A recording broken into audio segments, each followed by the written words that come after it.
ولما دخلوا من حيث أمرهم أبوهم ما كان يغني عنهم من الله من شيء إلا حاجة في نفس يعقوب قضاها وإنه لذو علم لما علمناه ولكن أكثر الناس لا يعلمون. ولما دخلوا على يوسف آوى إليه أخاه قال إني أنا أخوك فلا تبتئس بما كانوا يعملون. فلما جهزهم بجهازهم جعل السقاية في رحل أخيه ثم أذن مؤذن أيتها العير إنكم لسارقون.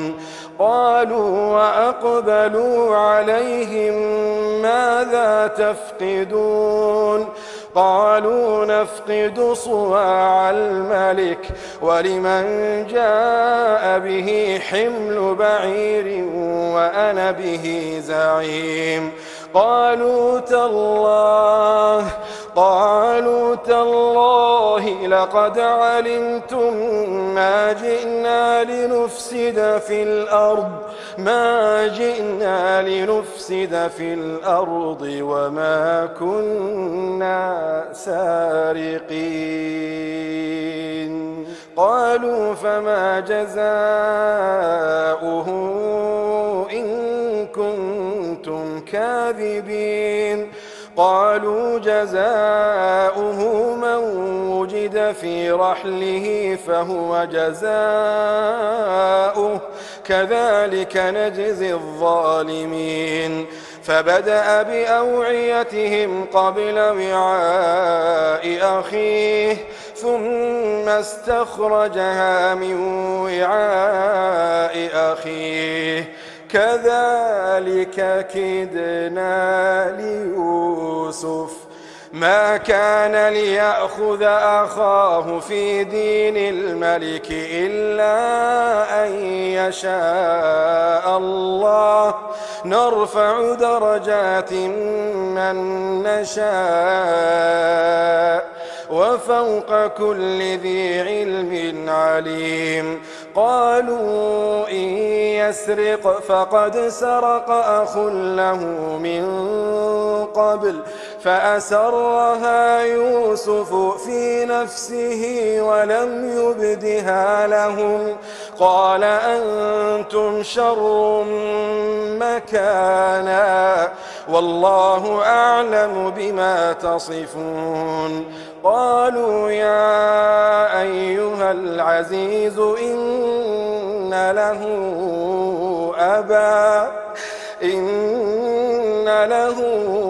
أبا شيخا كبيرا فخذ أحدنا مكانه إنا نراك من المحسنين.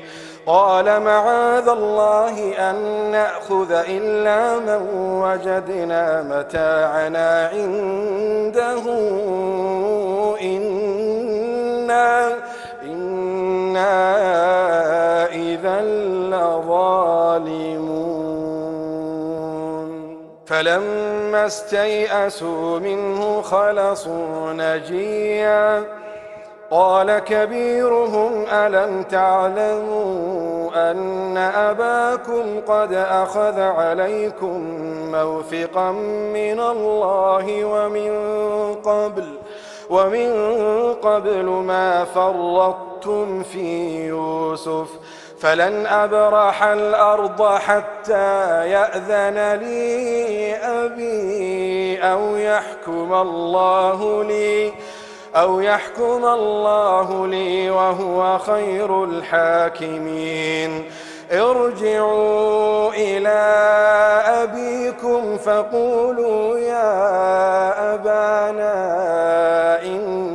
ابنك سرق وما شهدنا إلا بما علمنا وما كنا للغيب حافظين واسأل القرية التي كنا فيها والعير التي أقبلنا فيها وإنا لصادقون قال بل سولت لكم أنفسكم أمرا قال بل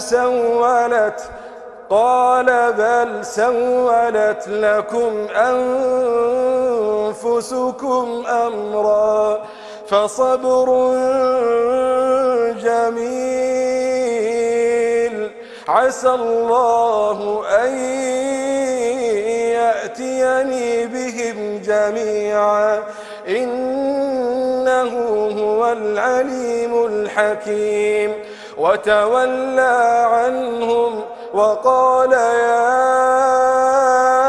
أسفا على يوسف وتولى عنهم وقال يا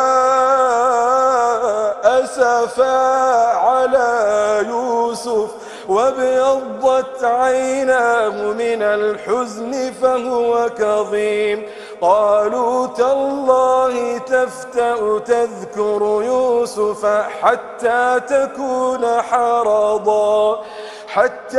تكون حرضا أو تكون من الهالكين قال إنما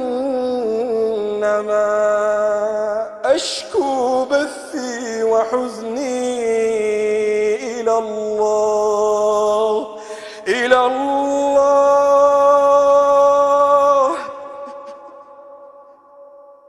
قال إنما أشكو بثي وحزني إلى الله وأعلم من الله ما لا تعلمون يا بني اذهبوا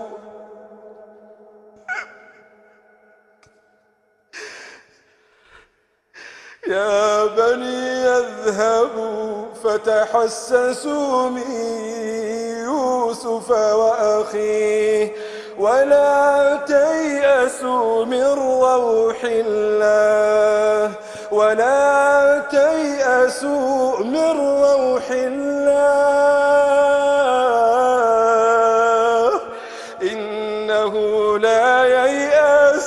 إنه لا ييأس من روح الله إلا القوم الكافرون.